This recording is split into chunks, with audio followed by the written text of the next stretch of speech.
Rocky Top is absolutely jumping off right now because you got David Sanders, the #1 offensive tackle in all of America, committed to the Vols. What does it mean for the good folks in Tennessee? What does it mean for the trajectory of the program? What does it mean for the offense? What are they getting in David Sanders? We'll talk about the impact of all that right now, but first things first, if you haven't yet subscribed to the On3 YouTube channel, no time like the present. Tennessee fans have had a lot of y'all join the party within, really honestly, the last year. Like, y'all were one of the first fan bases to jump on board with us. We appreciate you for that. If you haven't yet subscribed, go ahead and do that. Also, follow me on Instagram and on Twitter at JDPikel. And let me know how you feel about landing the top offensive tackle in America. So let's start there. 6'5", 276 pounds, ridiculous athleticism. He's twitchy. One of the things that we love about him is his ability to get up to the second level on blocks, which is crucial whenever you have a zone play called or just crucial period. If you want to go fast offensively, as y'all know, Josh Heupel wants to go fast offensively. So, I mean, the physical abilities and the way that's going to benefit Tennessee is obvious. Like, there are not many individuals like David Sanders that exist at the high school level that are going to project to the college level the way that he does. The interesting thing about this with Tennessee landing his commitment to me is I think more of a macro point of view. Because David Sanders individually is going to be an absolute, beast for Tennessee in the future. That's the obvious part. But when you zoom out, Josh Heupel is always going to recruit the quarterback position at a really high level. Josh Heupel, I also believe, is always going to attract skill players at a really high level on the recruiting trail, also via the portal. But with Josh Heupel landing David Sanders, to me, this is like the signal fire of the next phase at Tennessee. And I want to be careful how I say this, because what I'm not telling you is that Tennessee hasn't recruited the offensive line well and stacked the trenches well. Like, I'm not saying that. They definitely have.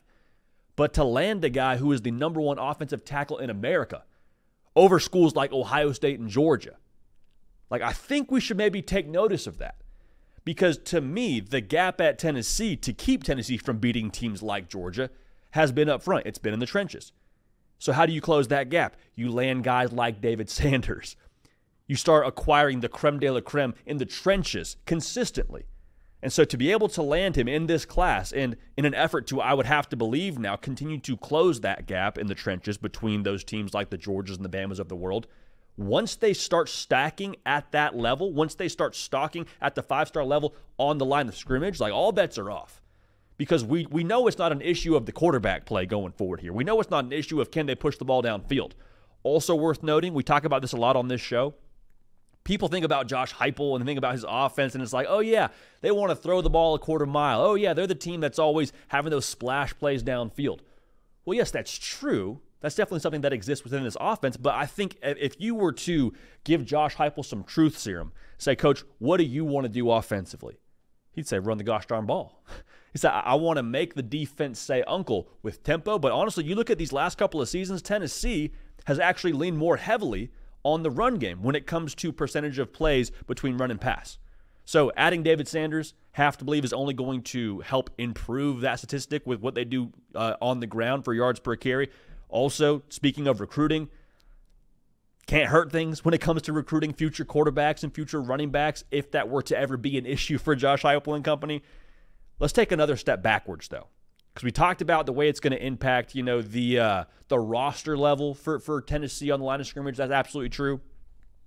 I think there's something to be said, too, for Tennessee and their care factor that continues to show itself in modern college football.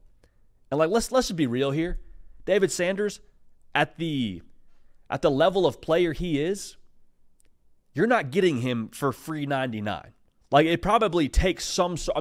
I don't know this to be a fact. I am assuming that he probably had a higher price point. That's pretty much par for the course when it comes to 5-star offensive linemen. For Tennessee to have the resources in place and to have the alignment from the administration to the staff to all those things, like, to be able to have all of these things in place, to be able to now consistently acquire top talent, I think you got to give a bit of a hat tip to Tennessee in the way that they do things. Because Tennessee has a very real, and I call it, again, a care factor, how much your fan base cares, how much your administration cares about football, to be able to have those resources going to the right place to serve the right purpose. I think that care factor is strong at Tennessee. I think it's showing. I think it's only going to continue to ramp up and improve as we move further and further into this new era of college football. Landing David Sanders, again, I think a flag plant. We are building the trenches. We have a strong care factor to be able to acquire top talent at the high school level as well as via the portal. I think Tennessee's just getting started. I really do. I think that 2022 season was a, hey, here we are kind of year for them with Hendon Hooker and company. I think last year, a little bit of a bumpy ride. Not a bad year by any stretch of the imagination, but a bit of a, hey, that's not exactly who we're going to be in the future. And then this year, with what they're going to do on that field, I'd be surprised if they don't continue to ramp up on the recruiting trail with what I believe the product they're going to have on the field will attract. So, David Sanders, given his commitment to Tennessee and Coach Heupel and company, man, there's, again, I'm sure that Rocky Top is playing very loudly all over the state of Tennessee as we are in this right now, so we'll probably walk outside and hear it blaring. But, again, David Sanders, committed to Tennessee. Let me know what you think the impact of this commitment is for the Vols. Get at me on the socials, at JD Piquel, Instagram, and on Twitter. Subscribe to the channel. We appreciate y'all. We love y'all. We're going to keep this party rolling, and we will see y'all next time. Hey, y'all. Thanks so much for watching. Subscribe to the channel here to make sure you don't miss an episode of The Hard Count. Also, be sure to check out other videos on the On3 YouTube channel.